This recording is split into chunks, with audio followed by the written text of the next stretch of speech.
మెగానెన్ TV కుక్కతోక వంకర అన్నట్లు పాకిస్తాన్ దొంగబుద్ధి ఎప్పటికీ మారదు.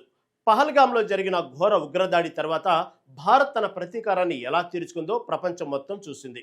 మిలిటరీ పరంగా దెబ్బ కొట్టడమే కాకుండా పాకిస్తాన్ను ఆర్థికంగా ఊపిరాడకుండా చేయడానికి మోదీ సర్కార్ సంచలన నిర్ణయాలు తీసుకుంది. దశాబ్దాల నాటి సింధు జలాల ఒప్పందాన్ని రద్దు చేయడంతో పాటు పాకిస్తాన్ నుంచి జరిగే అన్ని రకాల దిగుమతులు ఎగుమతులపై భారత్ శాశ్వత నిషేధం విధించింది. దీంతో ఇండియా మార్కెట్ మీద బతుకుతున్న పాకిస్తాన్ ఎగుమతిదారుల పరిస్థితి రోడ్డున పడింది. అయితే ఆంక్షలు ఉన్నప్పటికీ బుద్ధి మార్చుకొని పాకిస్తాన్ ఇప్పుడు కొత్త రూట్లో దొంగతనంగా ఇండియాలోకి తమ సరుకును పంపేందుకు ఒక భారీ స్కెచ్ వేసింది. కానీ డైరెక్టరేట్ ఆఫ్ రెవెన్యూ ఇంటెలిజెన్స్ అధికారుల డేగ కన్ను నుంచి ఆ కుట్ర తప్పించుకోలేకపోయింది. ఏకంగా 364 మెట్రిక్ టన్నుల పాకిస్తాన్ సరుకును మన అధికారులు సీజ్ చేశారు. అసలు పాకిస్తాన్ డైరెక్ట్గా కాకుండా ఏ దేశం మీదుగా ఈ సరుకును ఇండియాకు పంపింది?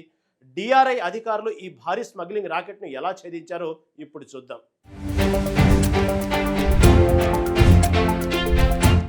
భారత ప్రభుత్వం కఠిన నిబంధనలు పెట్టిన తర్వాత పాకిస్తాన్ నుంచి ఒక పిన్నిసు కూడా ఇండియా భూభాగంలోకి అడుగుపెట్టే ఛాన్స్ లేదు.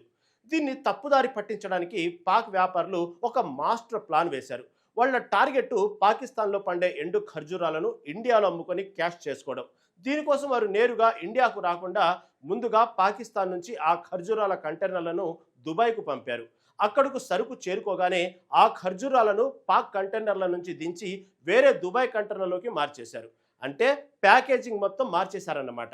ఆ తర్వాత ఆ సరుకు పాకిస్తాన్ది కాదు, దుబాయ్లోనే పండిన సరుకుని చూపిస్తూ కస్టమ్స్ అధికారులను బురిడి కొట్టించడానికి నకిలీ ధృవీకరణ పత్రాలను సృష్టించారు.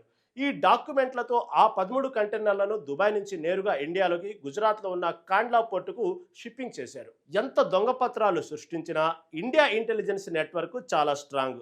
దుబాయ్ నుంచి ఒక అనుమానాస్పద కార్గో కాండ్లా పోర్టుకు వస్తుందన్న ముందస్తు పక్కా సమాచారం డైరెక్టరేట్ ఆఫ్ రెవెన్యూ ఇంటెలిజెన్స్ అధికారులు అందింది. ఆ షిప్ కాండ్లా పోర్టుకు చేరుకోగానే అధికారులు ఫీల్డ్లోకి దిగారు. సరుకును అన్లోడ్ చేస్తున్న సమయంలోనే ఆ 13 కంటైనర్లను ఆపి ఓపెన్ చేసి సెర్చ్ చేశారు. డాక్యుమెంట్లలో దుబాయ్ సరుకు అని ఉన్నప్పటికీ ఆ ఖర్జూరాల క్వాలిటీ, ప్యాకేజింగ్ ట్రేస్ను పరిశీలించిన అధికారులకు అసలు విషయం అర్థమైపోయింది. ఇవి దుబాయ్ ఖర్జూరాలు కాదని 100% పాకిస్తాన్ నుంచే దుబాయ్ మీదుగా స్మగ్లింగ్ అవుతున్నాయని ఫోరెన్సిక్ ఇంటెలిజెన్స్ ఆధారంగా అధికారులు తేల్చారు. వెంటనే కస్టమ్స్ చట్టం 1962 కింద ఆ మొత్తం 13 కంటైనర్లలో ఉన్న సుమారు 364 మెట్రిక్ టన్నుల ఎండు ఖర్జూరాలను సీజ్ చేశారు. ఈ సరుకు విలువ సుమారు 3 కోట్ల రూపాయల పైనే ఉంటుందని అంచనా. పాకిస్తాన్ ఇలా అడ్డదారిలో ఇండియాకు సరుకు పంపడం ఇదే మొదటిసారి కాదు. సరిగ్గా వారం క్రితం తమిళనాడులోని టిటోకోరిన్ పోర్టులో కూడా డిఆర్ఐ అధికారులు ఇలాంటి అక్రమ రవాణానే భగ్నం చేశారు. అక్కడ పాక్ స్మగ్లర్లు ఇంకా పెద్ద స్కెచ్ వేశారు. సరుకు దుబాయ్ నుంచి వస్తే ఇండియన్ అధికారులు పసిగడతారని, ఏకంగా ఆ సరుకు ఆఫ్రికాలోని సొమాలియా దేశం నుంచి వచ్చిందని తప్పుగా డాక్యుమెంట్లు క్రియేట్ చేశారు. సొమాలియా నుంచి దుబాయ్ మీదుగా టిటోకోరిన్ పోర్టుకు సరుకు వచ్చింది. కానీ అక్కడ కూడా డిఆర్ఐ అధికారులు స్మగ్లర్ల ఆట కట్టించారు. లోతైన విచారణలో అది కూడా పాకిస్తాన్ సరికేనని తేలడంతో ఆ భారీ కార్గోను కూడా సీజ్ చేసి 2 నిందితులను అరెస్టు చేసి జైల్లో వేశారు.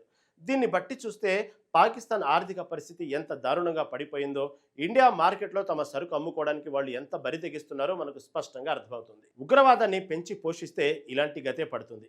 పహల్గాం ఉగ్రదాడి తర్వాత భారత్ విధించిన ఆంక్షలతో పాకిస్తాన్ ఎగుమతిదారులు అక్షరాల నడి రోడ్డున పడ్డారు.